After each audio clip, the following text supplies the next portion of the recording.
Now we have the second speaker, and I am very pleased to welcome Ms. Debbie N. Low to the Faculty of Medicine. Now, Ms. Debbie is a public health graduate and British Council Women in STEM scholar with demonstrated interest towards community engagement, health promotion, and research. She is skilled in multi-stakeholder engagement, research and editing, and she thrives in multidisciplinary and cross-cultural teams with progressive experience in non-profit, academia, and communications. Now, Ms. Debbie graduated with a Master's of Science from the University of Malaya, so we say welcome back to her as an alumnus of University of Malaya, but she also obtained a Master's in International Public Health from the Liverpool John Moores University in the United Kingdom. Currently, she is the head of Secretariat Research Officer, Society for the Promotion of Sustainable Development Goals.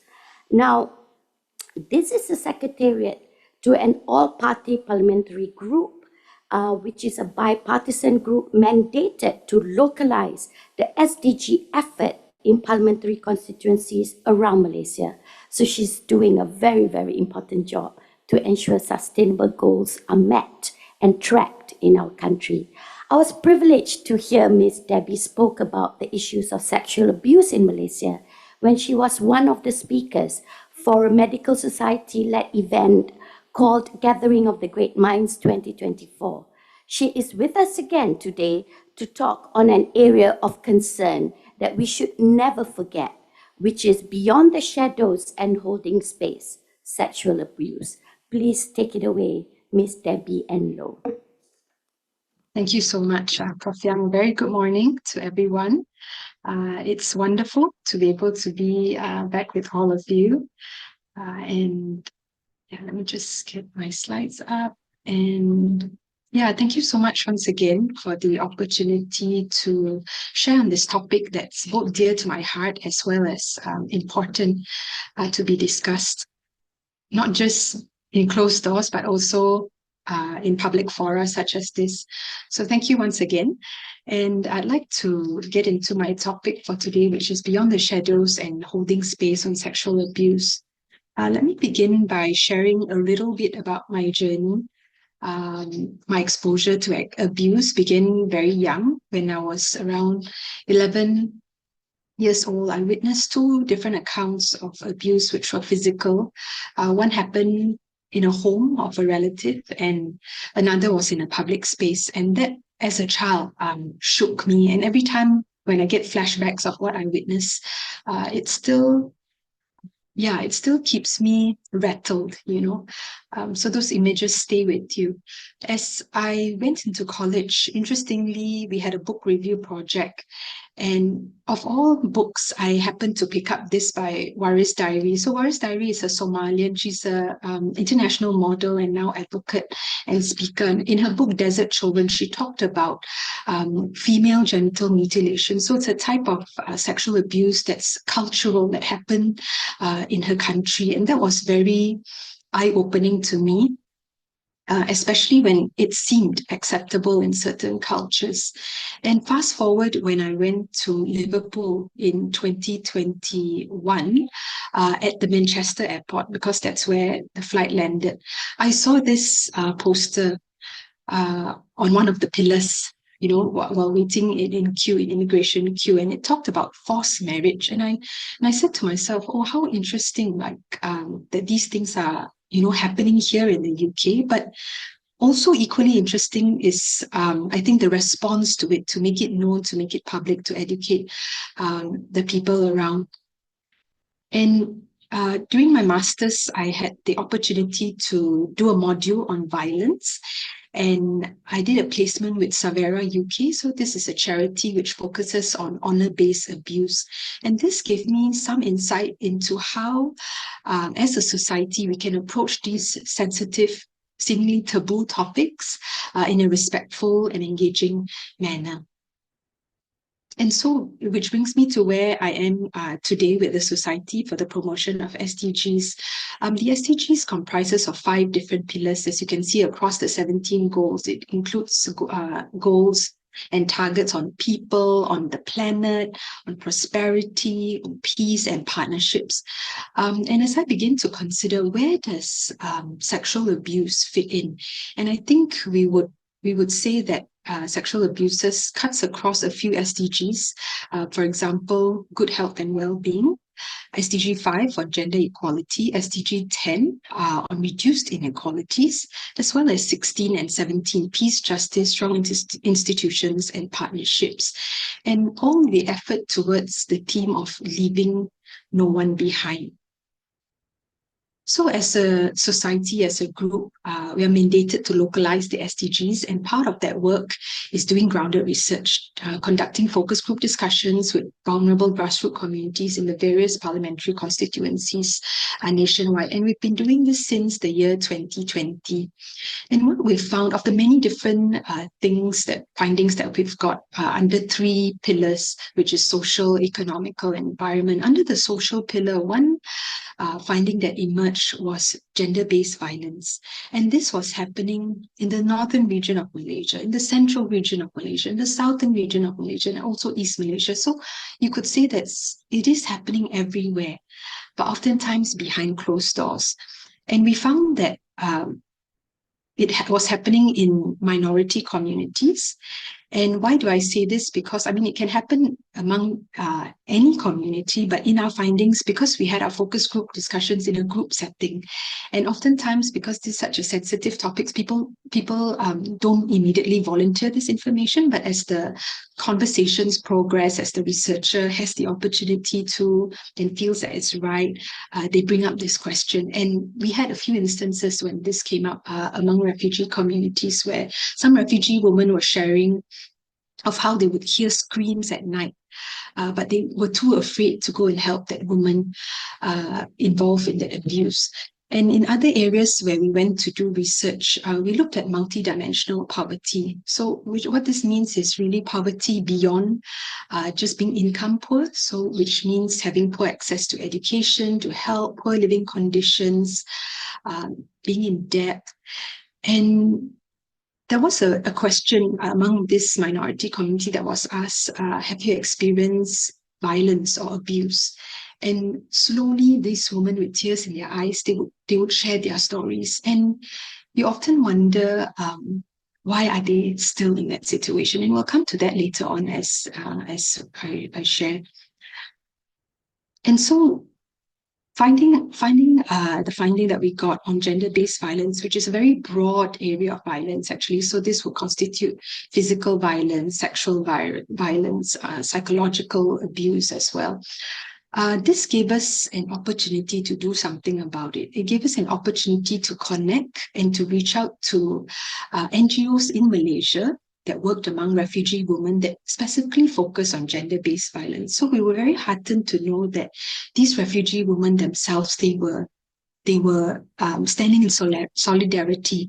They were supporting one another. They were finding ways how to empower their fellow women in their communities. So this was at a UMHealth event that I attended. And beyond this, we also had opportunities to fund different micro solution projects which will empower refugee women. So different communities in different ways, whether it was through language, through art, as a way of expression, as a way of teaching them skills, giving them confidence in a new country, and indeed giving them hope away from home. So as I go a little bit more focused into sexual abuse, I'd just like to begin with maybe setting the scene a little bit, the context, because oftentimes you hear different terms like, sexual harassment, sexual assault, sexual violence. So where does that sit?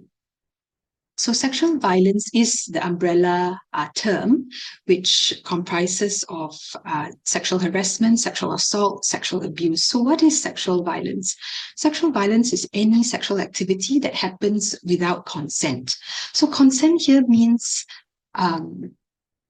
by choice, having the freedom and capacity to make that choice. And if I begin with sexual harassment, what does that mean? It broadly includes any unwelcome sexual behavior in the workplace or learning environment, or public spaces that make someone feel upset, scared, offended, or humiliated. And this can come in the form of, unwanted touches or sexual jokes, requests for sexual favors, advances, making crude comments. And one example would be, we have heard of instances where on the public transport or train, women experience sexual harassment. So that's harassment. And then when we look at sexual assault, it's very specific, where it's focused on the physical touch or penetration without consent. So this is more, there's contact. And this includes, kissing, touching any part of the body without consent, that is, and also rape. And then we move on to sexual abuse, which is any unwanted sexual activity that occurs either in person or online. And it involves pressure, manipulation, trickery, bullying, intimidation, threats, exploitation, or force. And oftentimes sexual abuse is used to refer to minors, that means children or young people. And as underage, or as we would call them, minors, they might not know, they might not be aware, they might lack the maturity to know the difference between an affectionate touch, or is it, a sexual, unwelcome sexual touch. And I think it's important here, as I will touch on later, how to educate children. And this sexual abuse can happen intrafamilial. That means it can happen within the family, so people they know, or let's say a guardian, and also institutionally. So it can happen, say, for example, in the university or the school, or even a religious institution. And we've definitely heard of cases like that. So one point I wanted to make here is that, sexual harassment can escalate into sexual assault and sexual abuse. I once experienced sexual harassment and also assault in different settings. And I'm very thankful that in those situations, I was protected from further escalation. But the point I want to make here is that you can de-escalate it. As a society, we can play our part to de-escalate the situation or to intervene. So looking at the types of sexual abuse, there are two types, contact and non-contact. You will see that grooming is in both categories. And why do I say so? Grooming can happen physically in person and also online. So often the non-contact type of sexual abuses happens online or through media, through screens, through emails, through places like online games, gaming sites, streaming sites, dating apps. So anything that's, off a screen. And I wonder if we took time to consider what is the cause of sexual abuse or sexual violence in general. And it boils down really to power and control. It perpetuates the inequality that sometimes can be normalized in our society, and it can manifest in different ways, whether through shame and secrecy, whether through financial abuse, whether through spiritual and cultural abuse, or blaming, denying, or minimizing, and different ways. And I think it's important that we recognize that at the core of what's happening is really power and control, and using sexual violence as a tool of dominion.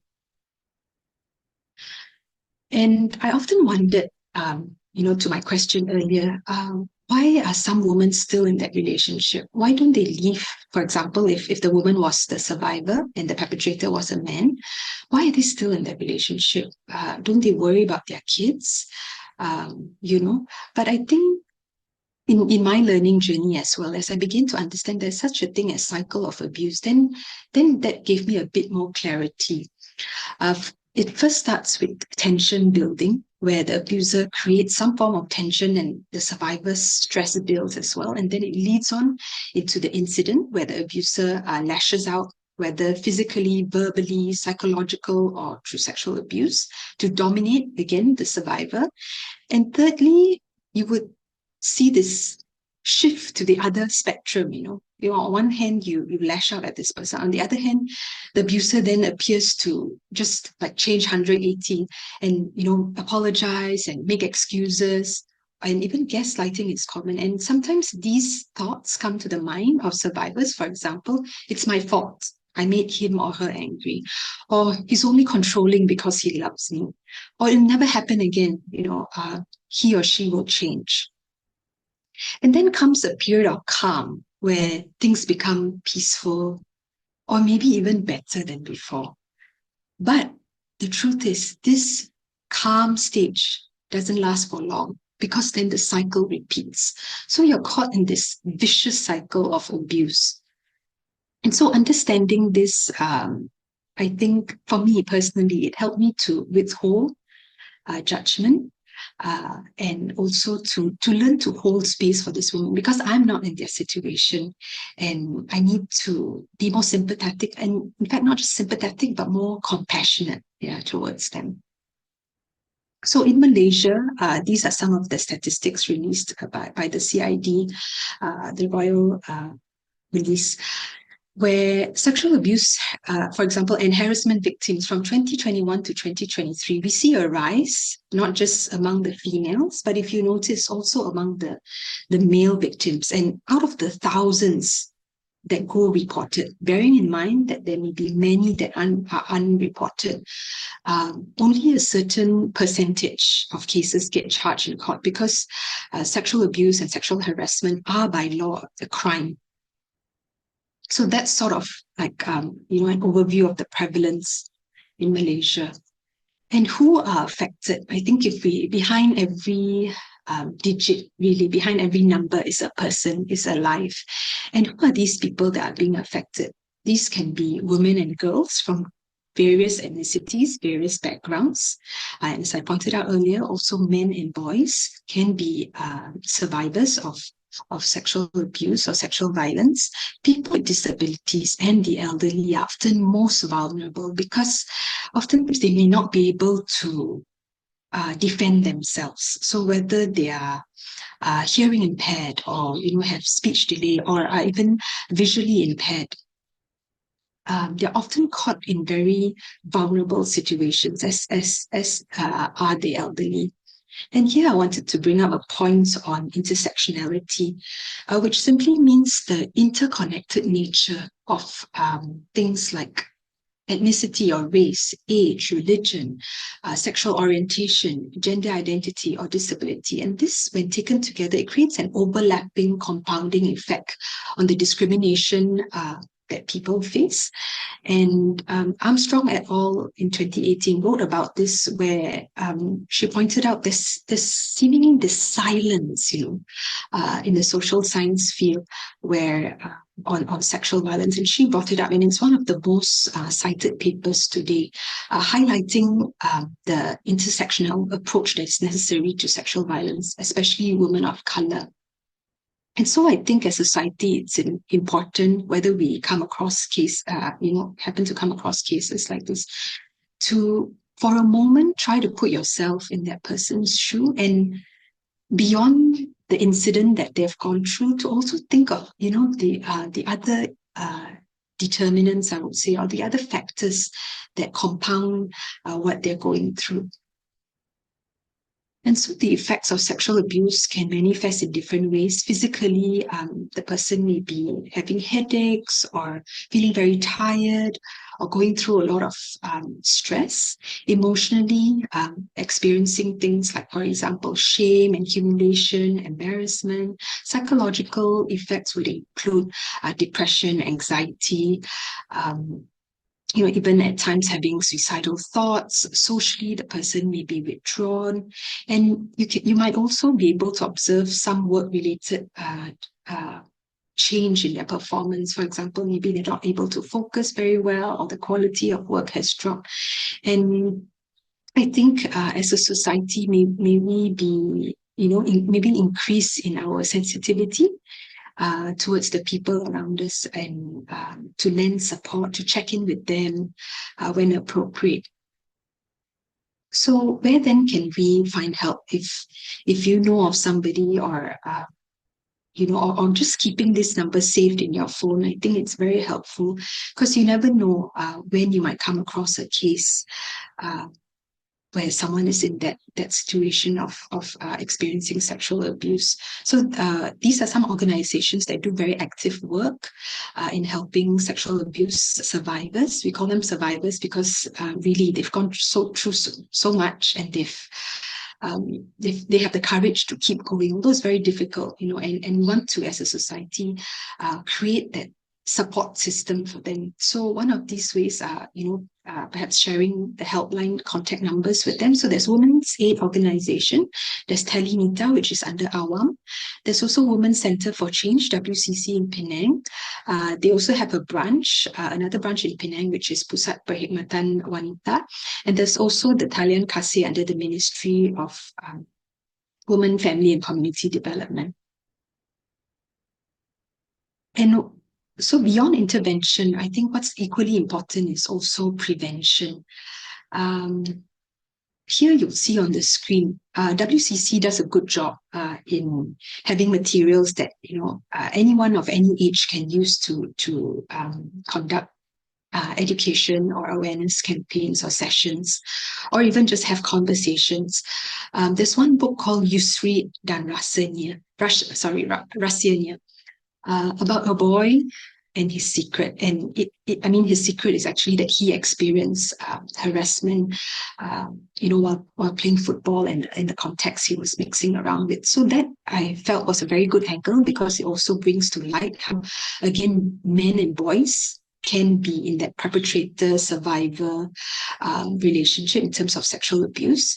You also notice on the right-hand bottom side of your screen, they also have materials in Tamil. So I think in the Malaysian context, it's very important that we are inclusive, that the materials we use are, capture the diversity and multilingual, multi-ethnic society that we live in. And you also notice in Yusri's screenshot, there's a lady doing sign language. So I think it's important as well to remember this often forgotten group, people with disabilities. And there are also short films, very real and helpful films. And I encourage you to take a look at WCC's website under the resources and videos, to use it perhaps in your conversations with either your own children or in classes or in your volunteer settings. Because the more we speak about it, the more we empower people, and the more we create a society that's safe, where women feel safe, and also where men and boys feel safe. So that's about prevention. And besides that, what can you do? I think it's important to stand up and speak out. We must recognize that sexual abuse really is a case of, it's an intersection between social justice, sometimes culture, as well as violence.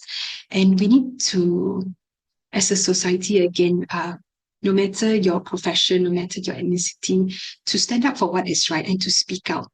And to do your part. There are 5 Ds that you can be an active bystander. Number 1 is to direct. This is a situation where you can directly approach the perpetrator, but this can be risky, so you need to exercise good judgment in those situations. Or the second D is to delegate. Perhaps, let's say, for example, you're on the train and you see something, and you see the Rapid KL staff on board. Maybe approach that person, because that person is someone of authority, and say, "Oh, I witnessed this. Can you come and have a look?" Or distract. Distract can be, you can get creative. You can spill some water on the person, or ask for direction. So just get in between the perpetrator and the survivor. You can delay. Sometimes it happens so quickly. Delay here meaning just, sitting down with that person for a little while. Sometimes you don't have to say anything. But just to say that, I saw what happened just now and I'm really sorry, and just sit with that person. And whenever the person's ready to talk, just be there for that person and document. With us carrying all our smartphones, it's very easy to swipe up our phone, to record it, or even to take note of the time it happened, what clothing or how the person looked. But again, very important, we need to respect the the survivor's rights and wishes. Please don't post that online, it may go viral, but instead hand it over to the survivor and say, okay, I managed to document this. What would you want to do with this? And let them decide. Yeah, so that's the 5Ds. And I spoke about, let's say, for example, well, maybe a colleague or a friend or a family member comes up and shares something and discloses an experience that they went through. And I think here it's really important for us to hold space, to listen, and to support them, to know that they're not alone in this journey. Okay, this is a video, and I can share the link in the chat later because of time. But I just want to close with this Japanese art form called kintsugi. It happens where, pieces of clay, right, that are broken, pottery that is broken, but they then use gold to put the broken pieces together. And sure, they may look different from how it originally was, but there is still beauty in that brokenness. There is still hope for recovery. And I just want to encourage anyone who's listening to this, whether live or online later, that you're not alone in your journey, that it's not the end, that you can seek help and support, and you can be made whole again. And likewise, I just also want to not forget the perpetrators or those at risk of being perpetrators themselves, because oftentimes there's something called adverse childhood experiences. Maybe you experienced sexual abuse when you were young and you're carrying it into your adulthood, into your relationships. May I also encourage you to seek help, which really is a sign of strength. And with that, I'd like to end. Thank you so much for listening, and I hand it over to Prof. Yang. Thank you.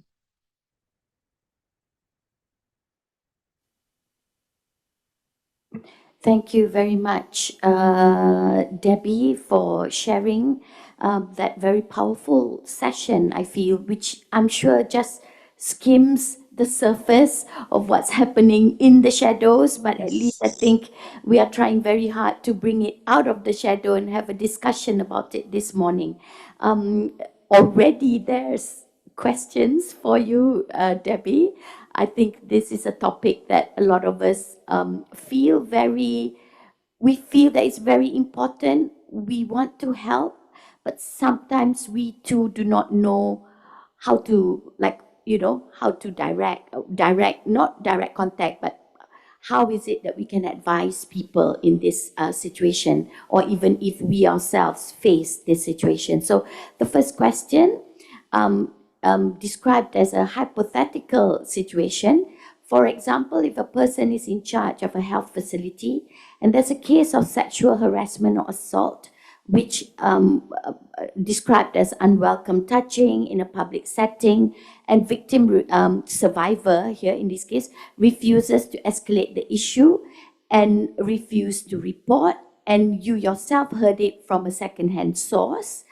And what do we do in that scenario?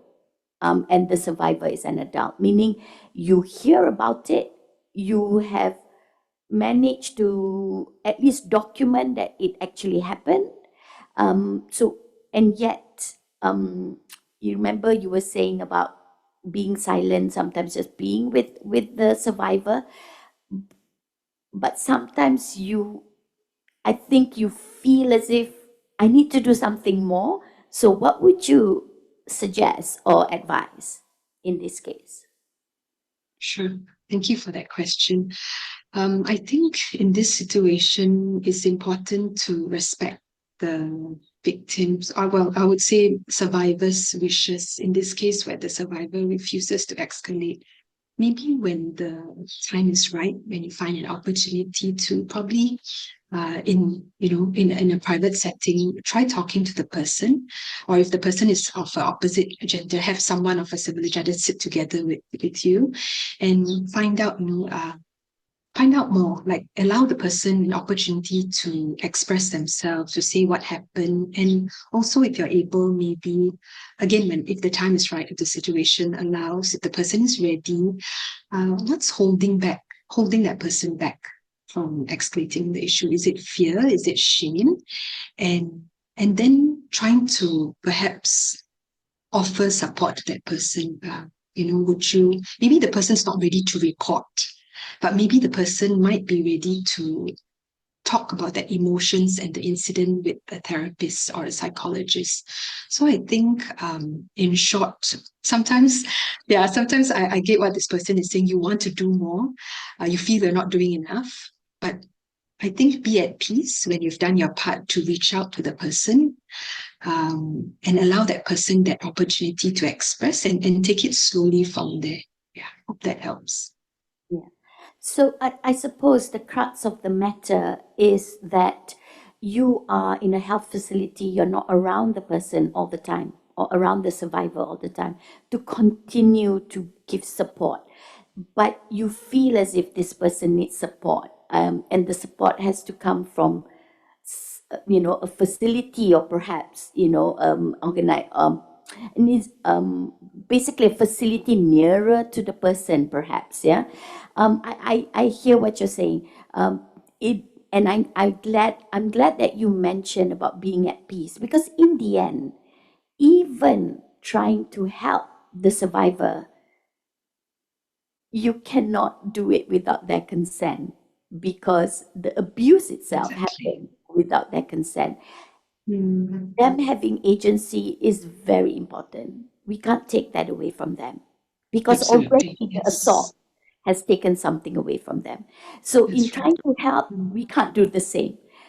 So I presume it's a very difficult balance that we need to achieve. yes, Yeah.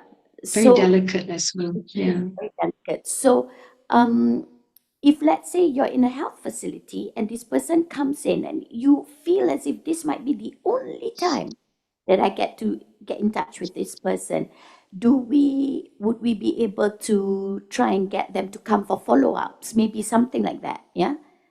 Like, That could be, they yeah. can come so that you can continue to have conversations with them. Maybe that would be something. Yes, yes, that could be an option. And sorry, Prof, if I may just add, sometimes uh, the other option might be also maybe to give the helpline number to that person, so that at least the person has something in hand.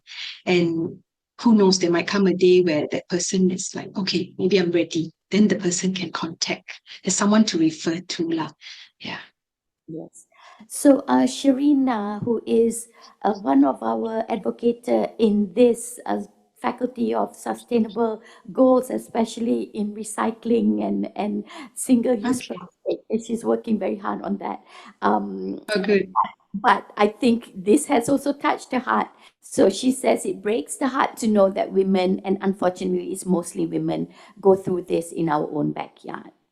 And another question, are there specific organizations who will be able to assist specific abuse victims? I know you set up a few numbers, but are there specific for, let's say, children or for men?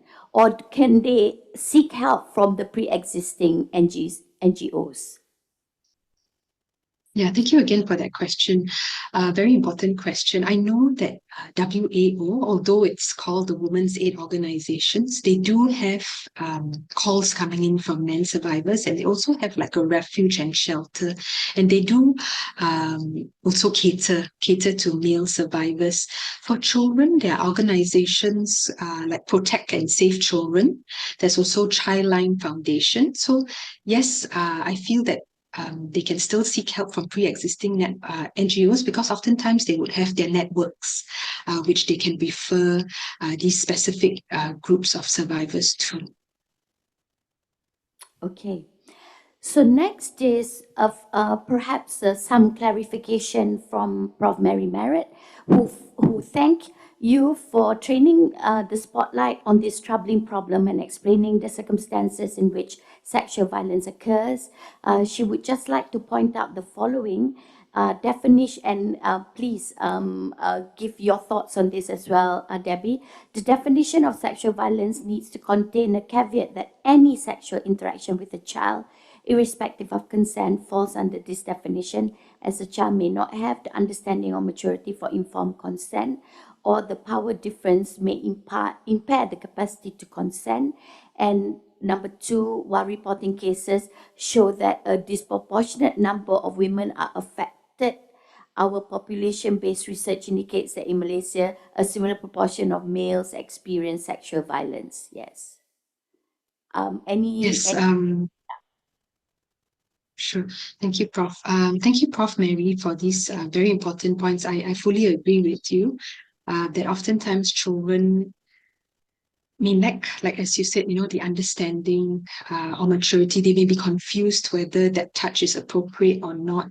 And yes, definitely, it is a form of sexual violence, irrespective of consent, because at that time they may find it confusing. Especially as underaged minors. Your second point on that males, a similar proportion of males experience sexual violence. Yes, although again, the prevalence of sexual abuse survivors are mostly women because it's reported. Again, I agree with you on this, that sometimes for males it's really hard to come forward to acknowledge that this happened to them, and also to seek help. So yeah, fully with you on this, Prof. Thank you for your comments. Yes, so Shireen again says thank you to you and all those like you who work with women, men, and children who suffer through this. Thank you, Debbie. Prof. YK Chan asked, how does Malaysia rank in that aspect compared to other countries in Asian region or in the global arena? Thank you, Prof. YK. Yeah, Chan. I'm sorry, I don't have the statistics on hand, so I won't be able to comment on this. Yeah. Okay, I think we only have three more questions, and then we have to stop. How much does a gap play in this field of sexual abuse? On that basis, is this worse in countries where the gender power gap and even economic power gap is huge? For example, in less developed countries. Yes, that's a good point. I think I've come across readings where, for example, in cultures like in the African culture, the Middle Eastern culture, in some of those contexts, where there's a greater gender power gap and also economic gap, and sometimes it sort of makes things worse because the women are often seen as powerless, and the male are more dominating. So definitely, again, I think, as I pointed out earlier, that at the heart of it, sexual violence really is power and control, and the inequality. So yes, we do see that gap, that increased gap, making things worse in those contexts. Yes. And I think you mentioned about how in some of these countries it is normalized, which is the worst thing that can happen when that abuse comes into play. Noran mentioned that, Prof. Noran mentioned, thank you for highlighting this issue, Debbie. We are also documenting that as our population ages, sexual abuse then persists into elder abuse or abuse of older people. And I think you've mentioned this as well. I think generally when you talked about this, basically no group is exempted from sexual abuse. Yeah. But as you mentioned, when there's intersectionality, Yes, the risk increases. Yeah. that's right. Yeah. Yes. Do you want to add anything to that, Debbie? Yeah, I'd just like to thank Prof. Noran. Thank you for joining the call. I worked with Prof. Noran for a while when I was with you. I so appreciate you joining the call. I agree with you. We have talked about, I think, in our previous conversations and research, talking about elder abuse, maltreatment, neglect, and yes, fully agree that sometimes this what happens when they're younger, the sexual abuse that happens when they're younger, then perpetuates into their senior years, and more so because in their senior years they become more vulnerable. Yeah. And Prof. Saja admits that this is a delicate matter and it is very difficult for survivor to start discussing their experience. So I think she's trying to open up how primary care is one option in which, when there is established trust, they will be able to share perhaps, and they will help to refer to relevant discipline where necessary. And this is where primary care plays a role. And I agree with that, Prof. Saja. I just want to say one thing though. So, Debbie, if any of us in this faculty, if we were to get together and we want to work with you, would you be open with that? Like, we want to have a collaborative research with your outfit. Would that be something you would be open to? Yes, I think we'd be happy to discuss further and consider that. Me and my colleagues and higher ups, yeah, would be definitely open to have that discussion. Yes. Obviously, you already have pockets in which you work with members of our faculty, but any one of you who feel that you now know there's something that you've been wanting to do, please get in touch with me, and perhaps Debbie and I can see where we can intersect and really bringing this issue out of the shadow. And I think finally, I'm just going to echo Prof. YK Chan, who says, excellent presentation to you, Debbie. Good learning for all of us who are providers of healthcare. And with that, I wish you thank you, and I wish the rest of you a good day.